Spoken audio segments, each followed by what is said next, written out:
So this is for an ideal emitter, okay, that we call as a black body. Okay, now we go to the mechanism of heat transfer, or I can put it as modes of heat transfer. So we have three modes of heat transfer: conduction, convection, and radiation. Okay, so let's discuss on an example. So let's say you have a fire or bonfire. So I'm always use hand, okay, as my how I'm going to explain on this example, because we can actually feel, right? So the first one is when you heat up the air become less dense. So the air will move upward. Okay, so when you put hand on top of the fire, okay, that is one mode of heat transfer. Okay, another one is during winter. Okay, it's really cool, right? So you have a bonfire. You look at always when somebody gathered around a bonfire, okay, they put their hand, okay, to feel the heat. So that is another mode of heat transfer. And the last one is like my first example. Okay, you have a steel rod that you put on the fire, and you hold the rod at one end. So these three conditions have different modes of heat transfer. Okay, now I allow you to guess. Okay, which one is conduction, convection, and radiation? Okay, so this is conduction, and this is convection and radiation. So let us discuss on the first one. Okay, conduction.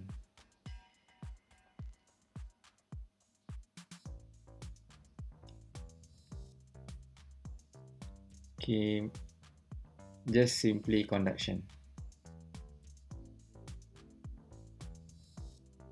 So what is conduction? It is actually transfer of thermal energy from more energetic particle to less energetic particles due to their interaction.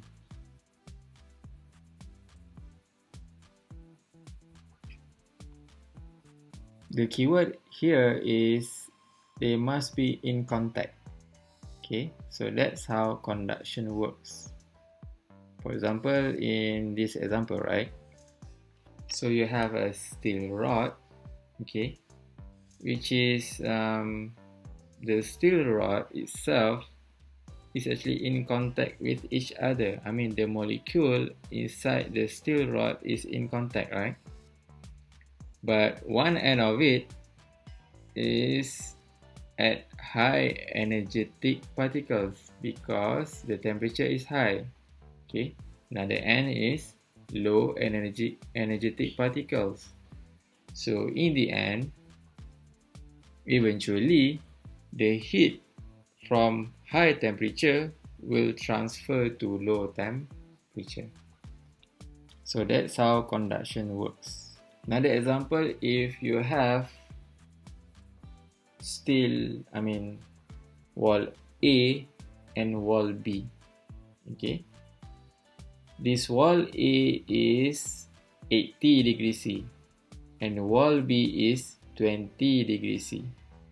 In order for wall A transfer the temperature to wall B, it must be in contact, okay, for conduction to occurs. Okay, so that's how it works.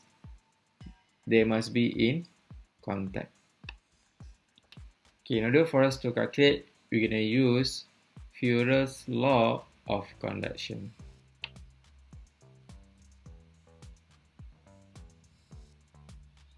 Okay, Fourier's law of conduction, the equation is Q equals to negative Ka dt over dx.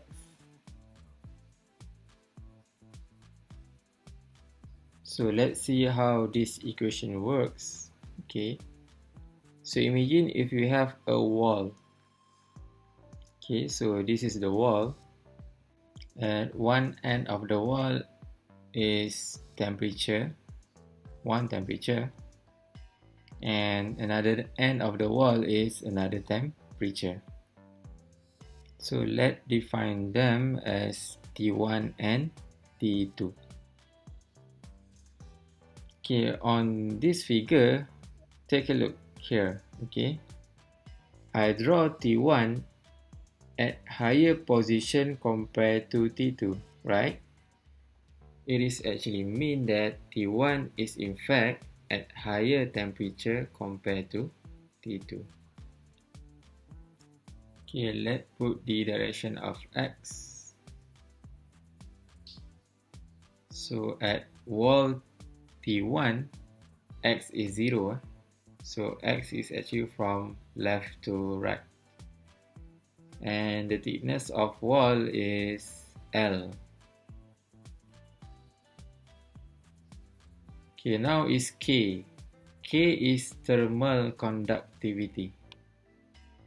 It depends on the material of the wall. Okay, if you have the wall is made from wood, K is low.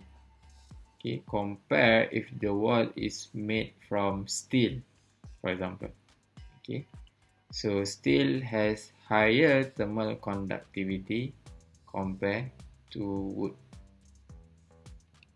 So every materials have their own thermal conductivity, K value.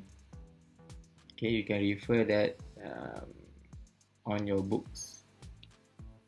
Okay, now dt over dx.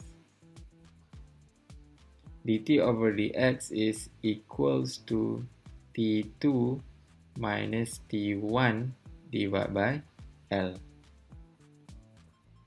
So now our equation of Q becomes equals to negative Ka T2 minus T1 divided by L. Okay, so Q should be positive. So that's why when we put it as Ka T1 minus T2 divided by L, since T1 is higher temperature compared to T2, so the value will be positive. So in the end, what you have is Ka delta T over L. Okay, now let's we discuss on Q. I mean capital Q and small q. Capital Q is heat transfer. Meanwhile, small q is actually heat flux. For small q, the equation is equals to negative K dt over dx. Okay, it means that small q is heat transfer per unit area. For this one, Q is the unit is watt, and small q is watt per meter squared. So in conduction, the direction of heat transfer is always linear. Okay, I mean the reduction of temperature. So meaning in between the T1 and T2, the temperature will go down linearly or reduce linearly. Okay, now let us discuss further why Professor Fourier put negative sign at the front of his equation. First, we need to take a look at the direction of Q. Q direction is from left to right, right? So since this one is similar to X axis, so Q is actually in positive direction.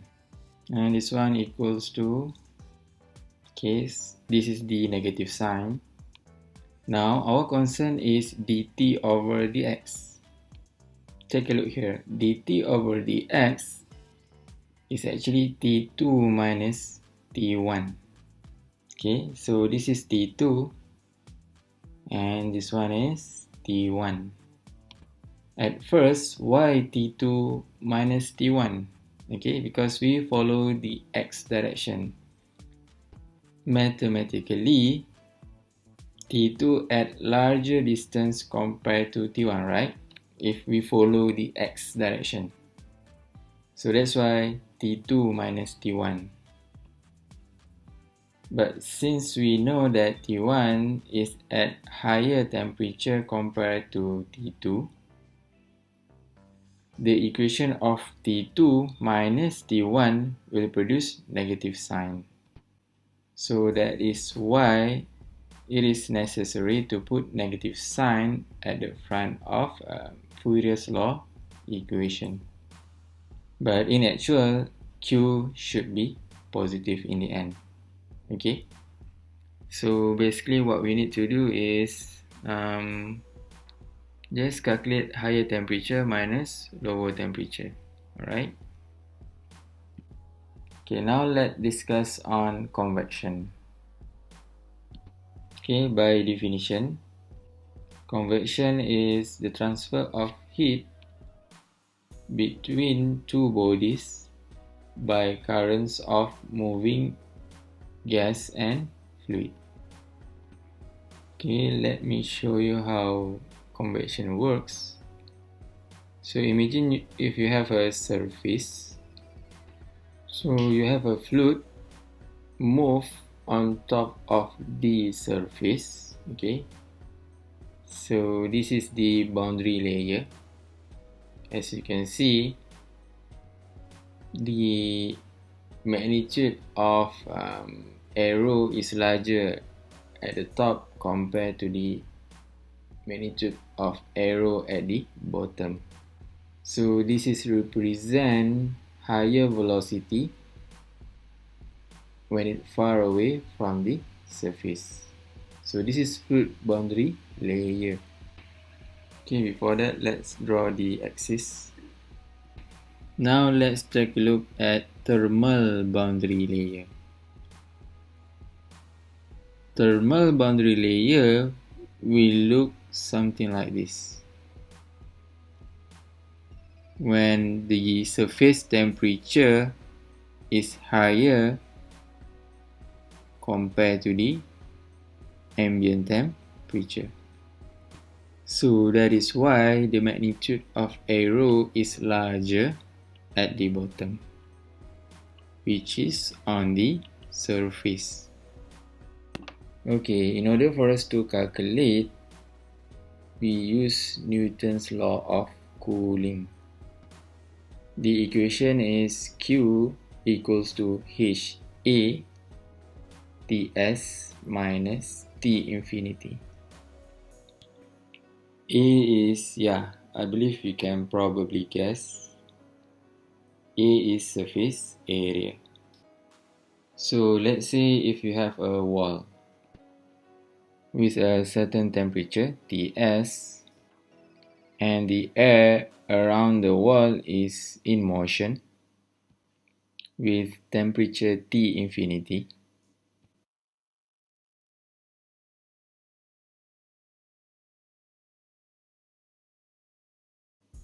So this is the area of the wall. Okay. Now let's take a look the area when the surface is cylinder.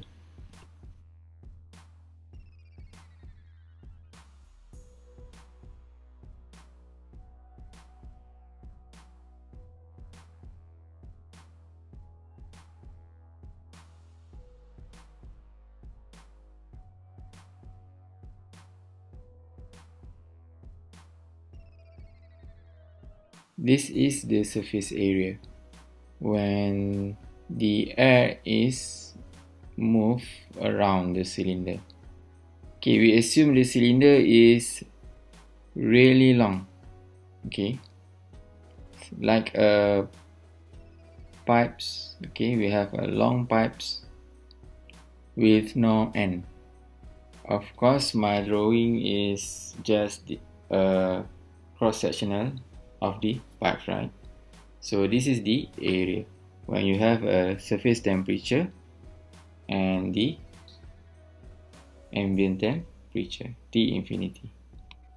Okay, the keyword for convection is the air or fluid must be in motion in order for convection heat transfer to occur. Okay, sorry, so this is not small q, capital Q. Okay, how to calculate the surface area? Okay, for cylinder, surface area is pi d L. And for the wall, if we put the width as B and the height as H, so meaning the surface area is B multiplied with H.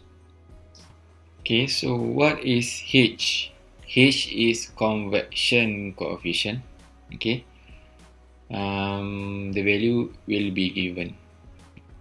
In comparison with K, K is defined. I mean, we know the value of K by the materials. But H is, there are lots of factors determine the value of H, such as the, is it the flow is laminar or turbulent flow, and so on. Okay, so that's why H is normally determined from experimentation and simulation. So that is why H is not available in table in comparison to K. Alright, that's all. Okay, next we go to the last one, radiation. Okay, so now we come to the last one, which is radiation.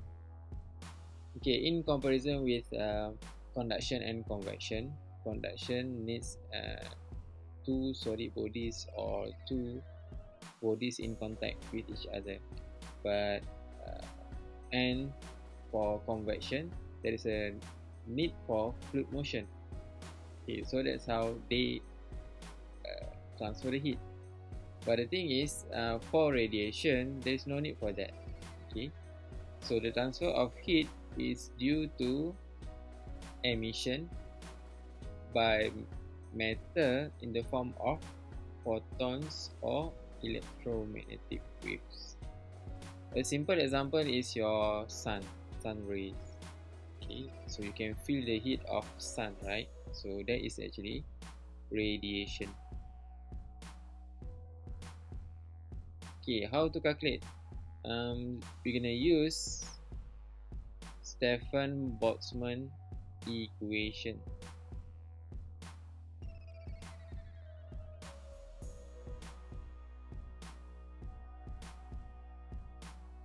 So for Stefan-Boltzmann equation is Q equals to sigma T surface to power of 4.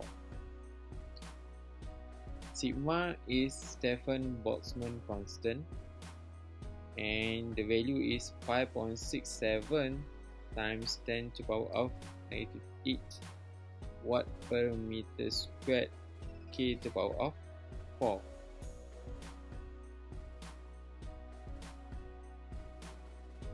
Okay, so this is for an ideal emitter, okay, what we call as a black body, meaning you have a solid body which emit all the radiation or 100%.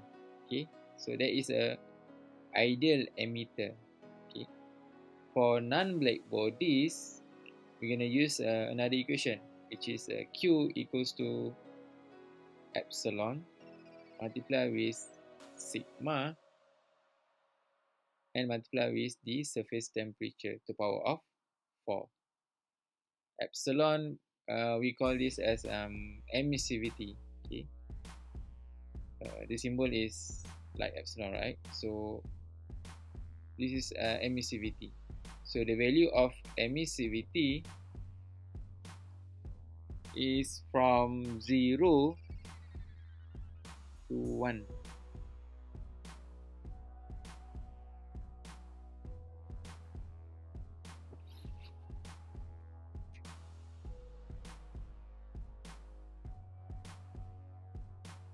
So for black body, emissivity is 1. Okay, meaning everything is being transferred. Everything is being emitted. So that's why when you have 1 emissivity, your heat transfer is maximum. Okay, so if value is 0, meaning there is no emission at all. There's no heat transfer due to radiation. So let's say if you have a radiation between an object with a wall of a large reservoir. Okay, so you have let's draw here a solid body, small solid body, and we have a reservoir, and the solid body temperature is Ts. So imagine we put the emissivity as 0.5, meaning half of black body, and the surrounding we have a surrounding temperature. So in order for us to calculate is Q equals to emissivity multiply with sigma Ts to power of 4 minus T surrounding to power of 4. So that's how we calculate heat transfer between an object with a wall of a large reservoir. So this is one, we assume that surface temperature is at higher temperature compared to the surrounding. So like my example here, so meaning the surface temperature is the fire and the surrounding is your temperature of your hand. Okay, so that's how we calculate the heat transfer due to radiation. So that's all for today. So I'll see you in the next class.